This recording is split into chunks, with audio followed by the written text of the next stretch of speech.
Welcome to Voices United Education Podcast. Today, we are with the School Community Business Partnership of Escambia County Public Schools. Let's join Meredith Hackworth-Edwards with her guest today. Say what you want about Walmart, but there's a reason why so many people shop there. It's a one-stop shop. You get your groceries, your haircut, your oil changed. If only there was a community version of that for families. Turns out, it's a thing. My next guests are going to share about the unique school community business partnership at CA Weis Community School and how having easy-to-reach resources can remove barriers to education. They're principal of CA Weis and the Community Partnership School Director of CHS, community activists, and die-hard Saints fans, Dr. Kimberly Thomas and Lisa Colvin. You know I had to put that in there. I appreciate yes. that. Well, you know. And I feel like we have Panama City well represented here too. Both of you started your careers there. Lisa, 20 years in Health and Human Services, and Dr. Thomas, 19 years in education. Y'all have been for the long haul, seen the good, the bad, what works, what doesn't work. So I'd love to hear from both of you about what makes this partnership unique. So I'll start with you, Dr. Thomas. Yes, I am completing my first year as principal of CA Weis Community School, and it has been an amazing experience. We have so many different resources right there at your fingertips to remove barriers that would otherwise be in place for both teachers and staff and myself as an administrator. But we have those extra resources there to help fill in the gaps of what our students need each and every day. And so it's been an amazing experience to have Children's Home Society on campus, to have Community Northwest, Health Northwest Florida on campus as well. And also the UWF partnership. It's been a very great experience to have that connection as well, along with the school district supporting this endeavor. Has just been an amazing experience. The whole on-campus thing, to me, is just mind-blowing. Well, you've been in Health and Human Services serving families for a very long time. How, from your perspective, how is this partnership unique? I think it's unique in the sense that all of us bring something else to the table, and we can utilize each other's resources to make our children and their families in the community a stronger entity and remove those barriers for education. So when you say you can talk to each other, it's almost like you can better collaborate, would you say? Absolutely. Because you're literally in the same building. Yeah. Yes. And if we're not in the same building, we meet regularly. We constantly in contact with each other, trying to help each other just get those resources out to our families. That's really interesting. At first, I thought that this program, or partnership, I should say, was a lot like the Navigator program, but it has, your partnership has some really specific features, and it includes, as you said, UWF, Children's Home Society, the school district, of course, and then Community Health Clinic of Northwest Florida. And here's the thing that just blew my mind, was all of them have given a 25-year commit. That is Longer than most marriages, okay?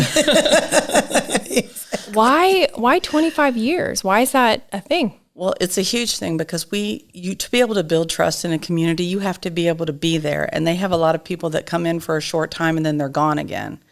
We're here for the long haul. We're here to strengthen that community, make it stronger. And I'm pretty sure we'll be here longer than the 25 years, but it's a minimum of a 25-year commitment that we're headed towards. That's 2039, like from when it started. Yeah. Yes. That's crazy. It is. Have you ever seen a partnership like this? I have not. In my years of experience so far, I have not seen this, and it's just unbelievable. Wow. Okay, so Lisa, tell me what about the involvement of UWF and CHS. What does that mean for kids and families?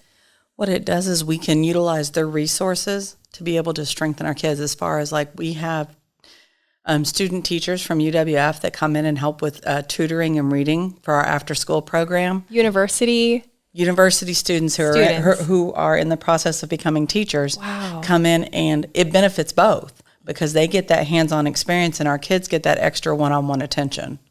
So they come in and they do that. They also do our needs assessment, which is every 2 years we do a needs assessment, and they go door to door in our community in the school trying to find out what our community needs, because we would be wrong to try to tell somebody else what they need. So they do that, and we set our goals for the community partnership school based on that needs assessment. That is really cool. So what's the reaction from families giving that information? Are they pretty familiar with the partnership and they know someone's going to be literally knocking on their door to ask about it? We start with like the parents. We start letting them know we're coming out to do the needs assessment. And so if they see us in the community, they'll let the neighbors know, hey, we know who they are. You can go ahead and talk to them. And it's not necessarily us doing it, but UWF students. They're part of the social work department that come out and do the needs assessment. We just go with them so that they have a face that they recognize. Oh, interesting. Okay. So that's UWF. And then Children's Home Society, what kind of services are they offering?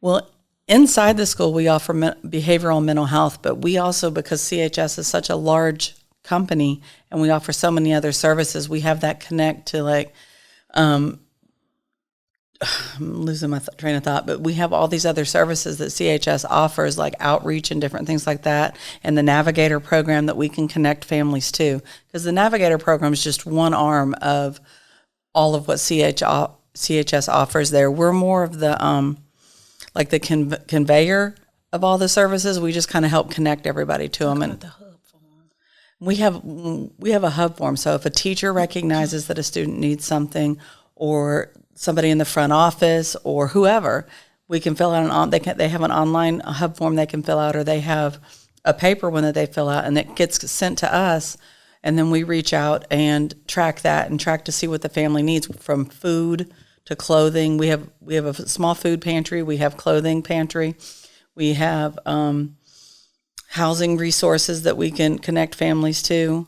You name it, we were there. Our whole point is to get to the yes. If a family needs something, our point is to get to the yes for them. Even if it's not something we directly offer, we find the connection for them. And play matchmaker a little bit. And we do that. And we it's not just the 4 core partners, but we also have faith-based partners that we work with. But we have the 4 core ones, and then the other community members and those partners that we reach out to and we connect with.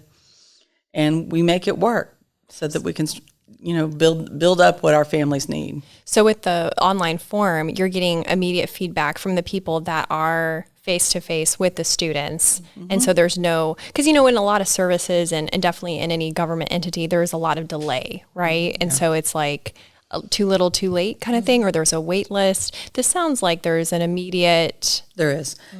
And the other thing it does is it removes that barrier for a teacher being able to teach. Because they don't have to take the time out to come hunt us down. They can instantly do it. We can connect with them. Sometimes we can, resolve the issue during the day while they're still teaching. We can go ahead. If they needed food, we make sure that child has food to take home. Or if they need new clothes, they can come down and we can, set that up for them. Or if they're having issues getting a hold of a parent, we can go out to the home. So that's moving that extra thing off the teachers, and they're able to focus on just teaching. Which I'm sure is a huge relief to them because they do so much. Oh, they do. I would love for you, Dr. Thomas, to talk about the significance of the school district and the health clinic within that partnership. Sure. So with the health clinic, of course, it is on site. And what was interesting to me was how a lot of families that utilize Community Health Northwest Florida in different areas or agencies throughout the community, they didn't realize that it's the same facility on site. So many parents had aha moments when I would just tell them, we have the same clinic on site down here that have your medical records already here. You can just go down the hall and, make an appointment and do this right here. It was like, oh, I didn't know that. I never knew that. Oh, well, that's easy. That makes sense. So showing them that accessibility was right there on campus was a huge aha moment for parents this year that I noticed in regards to, getting immunizations done, physicals done, just taking care of those basic medical needs that's right there while the students are there. And so it helps because they don't have to, worry about travel or missing so much work. They can just kind of set those appointments up and do it while everyone is right there at the school. Also, we started this year, which is very exciting, is our health ambassador program as a result of this. So it's 3rd, 4th, and 5th grade students that expressed an interest in the health field. And so what they did was once a month, they would actually get a chance to go to the clinic, answer the phone, learn how to take blood pressure, learn how to do different types of things in the health atmosphere. And they did that all year long. So at the end, their culminating activity was to actually go to the home office, and they did like scavenger hunts, and they talked to physicians, they talked to nurses.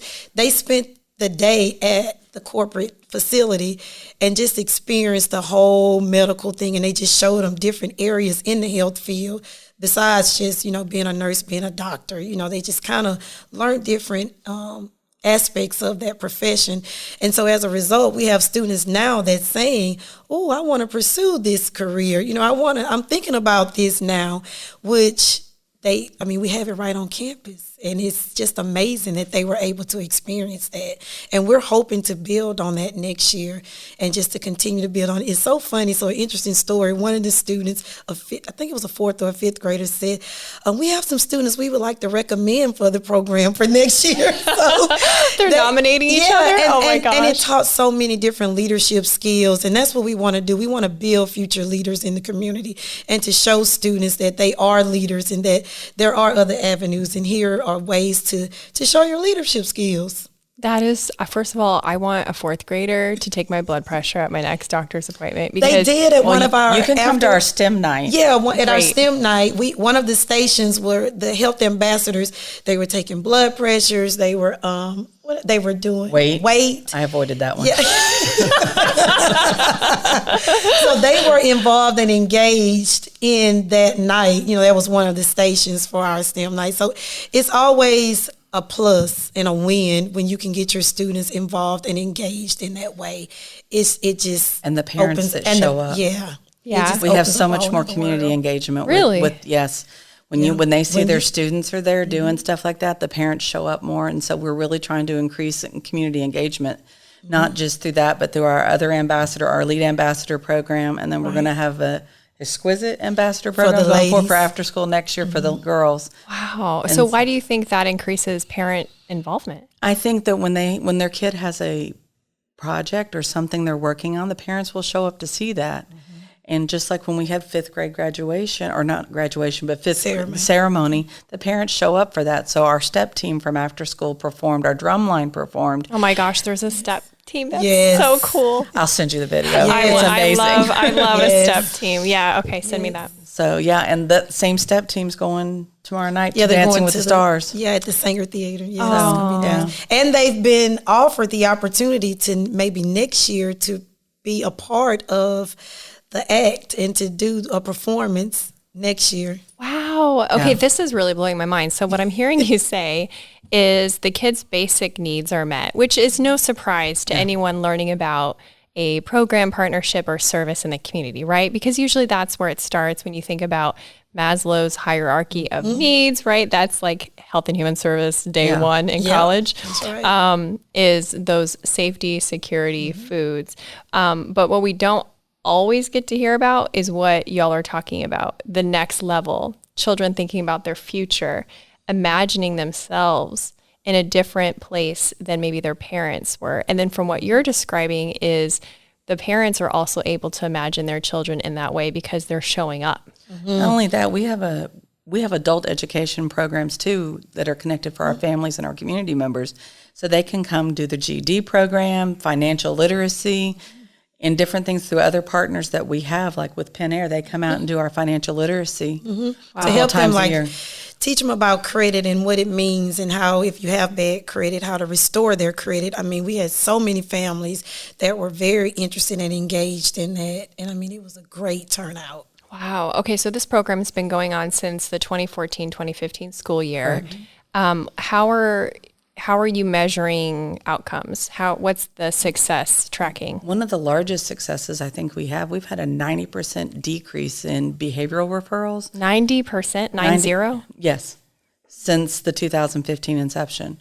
And so we've also, we have, like I said, we have parents that are getting their GED, which their kids see that and they're like, I can go past this. And so we're trying to connect with other people so they can get further education past that.